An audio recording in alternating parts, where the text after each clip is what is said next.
They came to remember the dead, the city of Santiago de Compostela mourning the victims of last Wednesday's train crash.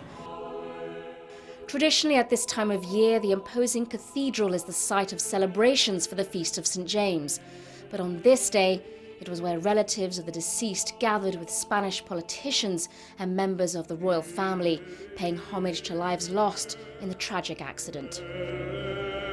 Well, as many have gathered outside the cathedral to pay their respects, the focus is also centering on one of the key figures in this disaster, and that's the driver of the train itself, Francisco Garzón, and why he was unable to prevent the crash from taking place. The 52-year-old had 3 decades of experience of working on Spain's rail service, an experienced train driver for 10 years, but during questioning he admitted he'd had a lapse of concentration when the crash occurred.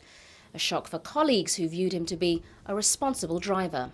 It's terrible. It's a catastrophe. He must be having an awful time, as you can imagine. We are all very sad, and we will try to give him encouragement so that man can be a person again. Because if that happens to someone, they will drown for the rest of their life. As those are left behind to mourn, the investigators are now turning their attention to the train's black box.